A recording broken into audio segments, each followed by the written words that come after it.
सबसे पहले विलोम शब्दों को देखते हैं। स्वावलंबी का विलोम परावलंबी होता है। स्वावलंबी का मतलब क्या होता है? अपने सहारे खुद रहना, जबकि परावलंबी का मतलब है दूसरे के सहारे रहना। स्वार्थी का विलोम परार्थी होता है।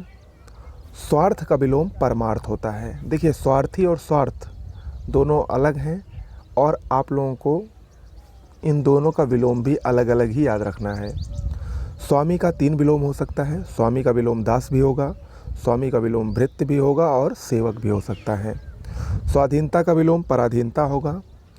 स्वादिष्ट के विलोम देख लेते हैं। स्वादिष्ट का विलोम स्वाधीन भी होगा और बेमजा भी हो सकता है। स्वस्थ का विलोम 3 हो सकता है। स्वस्थ का रुग्ण हो सकता है, रुग्ण माने रोगी। स्वस्थ का बीमार भी हो सकता है और स्वस्थ का अस्वस्थ भी हो सकता है। स्वर्गीय का विलोम नारकीय होगा। स्वल्पायु का विलोम चिरायु होता है और स्वप्न का विलोम जागरण होता है। ठीक है, स्वप्न का विलोम जागरण होता है। ये कुछ विलोम शब्द हुए। अब हम लोग तद्भव तत्सम की तरफ आते हैं। आँख, आँख एक तद्भव शब्द है। इसका तत्सम अक्षि होता है। ईंट का तत्सम इशिका होता है। ईंधन का तत्सम ईंधन होता है। आंत का तत्सम आंत्र होता है। आंत आंत्र कई बार पूछा गया है। आंवला का तत्सम आम्लकः होता है, आम्लकः। ठीक है। ईख का तत्सम इक्षु होता है।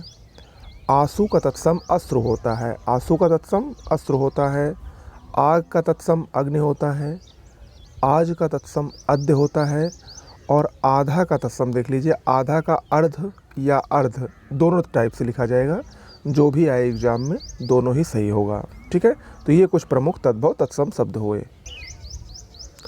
आगे बढ़ते हैं, कुछ विशेष विशेषण शब्दों को देख लेते हैं।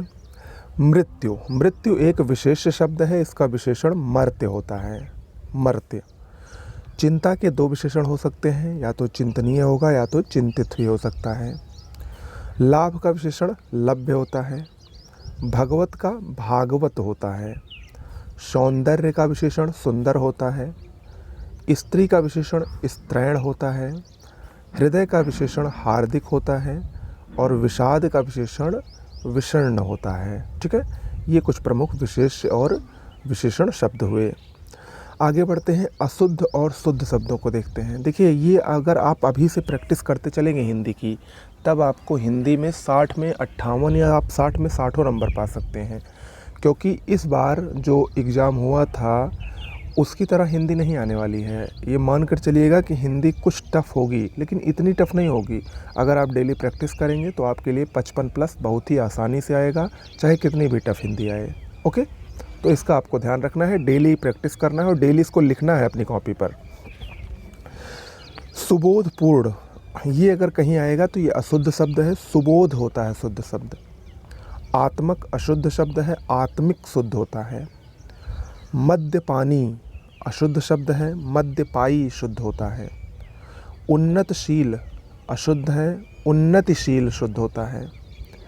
बालुपदेश अशुद्ध है, बालोपदेश शुद्ध होता है। जगन्नाथ, ये तो एकदम अशुद्ध है, जगन्नाथ ऐसे लिखा जाएगा, देख लीजिए, कई बार आया भी है ये एग्ज़ाम में। चलिए, शुद्ध अशुद्ध के बाद अब हम लोग पर्यायवाची शब्दों को देखते हैं। पर्यायवाची शब्दों में पहला शब्द है बहन।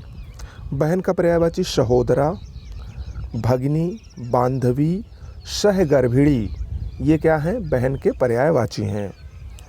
गरीब का पर्यायवाची देख लेते हैं। गरीब का पर्यायवाची निर्धन, अकिंचन, कंगाल, धनहीन, ये सब गरीब के पर्यायवाची हैं। भौरा का पर्यायवाची बहुत ही महत्वपूर्ण है, मधुप, अली, अली माने भौरा होता है। द्विरेफ, षटपद और भृंग, ये भौरे के पर्यायवाची हैं। मोक्ष का पर्यायवाची निर्वाण, परमपद, परमधाम, मुक्ति, ये सब मोक्ष के पर्यायवाची हैं। पत्थर का पर्यायवाची देख लीजिए। पत्थर का पाहन होता है, प्रस्तर होता है, अश्म होता है, उपल होता है, पाषाण होता है। ये सब क्या है? ये सब पत्थर के प्रमुख पर्यायवाची हैं। ओके, चलिए आज के अपने अंतिम टॉपिक वाक्यांश के लिए एक शब्द को देख लेते हैं। बहुत ही महत्वपूर्ण है ये इतने पांचों। किसी देश के अंदर होने वाला या उससे संबंध रखने वाला। इसके लिए एक शब्द क्या होगा? इसके लिए एक शब्द होगा अंतर्देशीय। क्या होगा? अंतर्देशीय। अगला है जो किसी वस्तु के अंदर दृढ़ता पूर्वक वर्तमान या स्थित है। इसके लिए एक शब्द होगा अंतर्निर्विष्ट। क्या होगा? अंतर्निर्विष्ट। अगला है मन में होने वाला या स्वाभाविक ज्ञान। इसके लिए एक शब्द अंतर्ज्ञान होता है। गुरु के साथ या समीप रहने वाला छात्र, कई बार आ चुका है, बहुत ही आसान है, अंतेवासी कहलाता है। जो अंतिम वर्ण में जन्मा हो, उसके लिए एक शब्द अंत्यज होता। ठीक है, जो अंतिम वर्ण में जन्मा हो, अंत्यज। तो ये आज आपका हिंदी का क्लास हुआ। धीरे धीरे आपको क्लास मिलती रहेगी और साथ में आपकी जीएस के भी कुछ महत्वपूर्ण प्रश्नों की क्लास चल रही है, वो भी चलती रहेगी। साथ में आपको जल्द ही पूरे मार्च का करंट अफेयर्स एक ही वीडियो में मिलने वाला है। नमस्कार।